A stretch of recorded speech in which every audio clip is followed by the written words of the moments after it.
Ciao ragazzi e bentornati sul canale. Nel video di oggi parleremo di un accessorio davvero indispensabile per tutti coloro i quali necessitano di estendere il mozzo del proprio SIMOCUBE 2.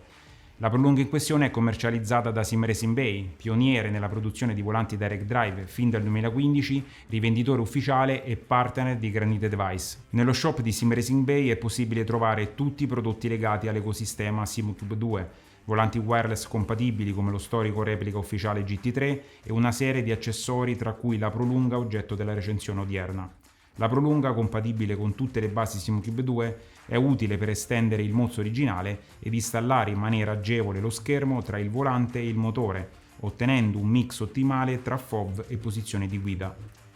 Accessorio quindi indispensabile sia per postazioni con triplo monitor che per quelle con monitor singolo, standard o ultra wide, ma anche per tutti quelli che necessitano di allontanare per qualsiasi motivo il volante dalla base motore. La prolunga Sim Racing Bay, realizzata in alluminio lavorato a CNC, riprende in maniera perfetta le fattezze del mozzo originale, apportando però un guadagno di 80 mm. Misura infatti 130 mm rispetto ai classici 50 mm del mozzo standard.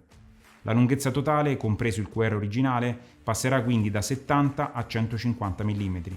La finitura satinata dell'alluminio e la cura nelle lavorazioni rendono questa prolunga un prodotto davvero eccellente, che ben si sposa con le linee del SIMOCUBE 2. Peculiarità unica dell'estender Sim Racing Bay è quella di ospitare nativamente il quick release originale, caratterizzato da fori eccentrici e quindi complicati da riprodurre in maniera accurata.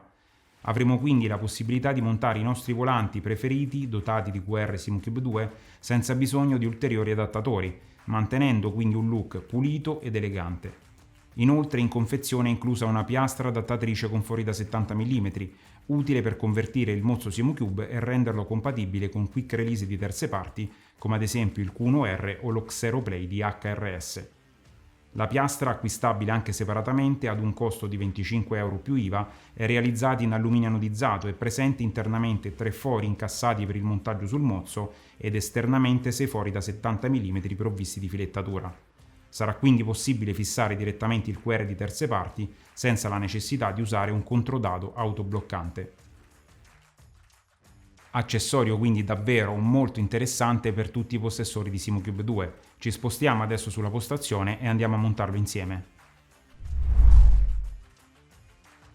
Eccoci di nuovo qui, siamo sulla postazione, procediamo insieme alla rimozione del mozzo originale SIMOCUBE 2 e alla sostituzione con quello alternativo proposto invece da Sim Racing Bay. Sostituzione che ovviamente sarà identica su tutti i prodotti della SIMOCUBE 2, visto che condividono lo stesso sistema di sgancio rapido. Per la sostituzione sarà necessaria una chiave a brugola da 5 mm e una da 4 mm. Mi raccomando, chiavi di buona qualità, altrimenti facciamo dei pasticci sulle viti, soprattutto all'interno, perché sono serrati in maniera veramente molto salda. Procediamo con la chiave da 4 mm a rimuovere la placca frontale del sistema Quick Release della SIMOCUBE 2.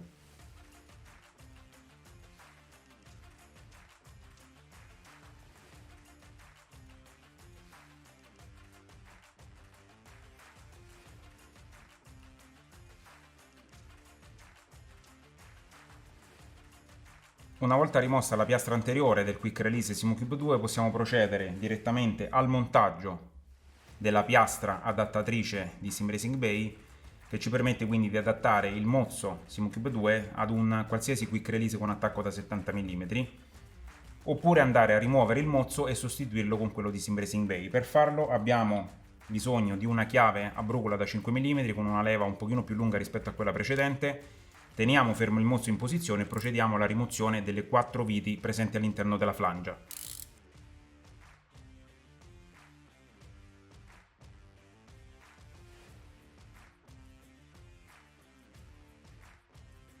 Una volta allentate le viti, il mozzo dovrebbe facilmente fuoriuscire. Se ciò non dovesse accadere, dovete rimuovere le 4 viti. Una delle viti dovete inserirla all'interno di uno di questi 2 fori filettati. Avvitare fino in fondo, sentirete un clack e la flangia d'espansione sarà quindi rimossa. Potete rimuovere in questo momento quindi sia il mozzo sia la flangia. La flangia, come vedete, è composta da 2 elementi e una volta avvitata l'elemento posteriore andrà ad espandere l'elemento anteriore, quindi gonfiandolo e bloccando sia il mozzo sia l'albero motore. Una volta rimosso il mozzo originale SimuCube 2 ci troviamo quindi con la flangia esposta, flangia che deve essere, mi raccomando, posta a battuta contro questo fine corsa dell'albero motore, quindi spingiamo fino in fondo. Possiamo adesso inserire il nuovo mozzo di Sim Racing Bay. Per farlo potremo anche aiutarci con una lubrificazione a base di semplice olio di oliva. Inseriamo il mozzo senza però andare a farlo toccare contro la parte anteriore del nostro SimuCube 2. Una volta assemblato il mozzo possiamo procedere al serraggio delle 4 viti interne da 5 mm poste sulla flangia. Per farlo abbiamo bisogno di una chiave da 5 mm un pochino più lunga, perché abbiamo bisogno fisicamente di passare all'interno della prolunga e serrare i bulloni.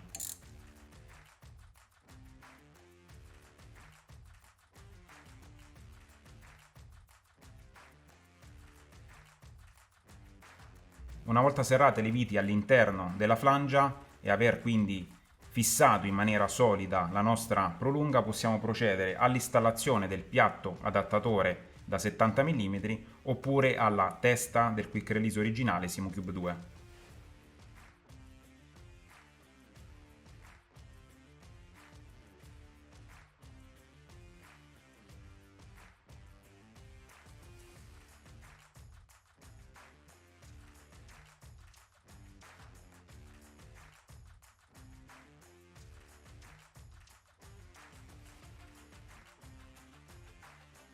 L'assemblaggio è terminato, ci vediamo per le conclusioni e le considerazioni finali. Come avete visto, l'installazione della prolunga è davvero semplice e veloce, un prodotto di qualità che ci permette di estendere in maniera nativa il quick release del nostro SimuCube 2, senza ulteriori adattatori, a tutto vantaggio sia della resistenza ma anche di un fattore estetico. Le fattezze e l'estetica infatti del SimuCube 2 rimane assolutamente invariata. La prolunga viene proposta ad un prezzo di 70 euro più IVA e più spedizioni. In Italia siamo circa intorno ai 100-105 euro, ma secondo me è la migliore prolunga in commercio per SimuCube 2. Ringrazio di cuore Sim Racing Bay, ci vediamo in un prossimo video e anche per oggi vi auguro buona giornata.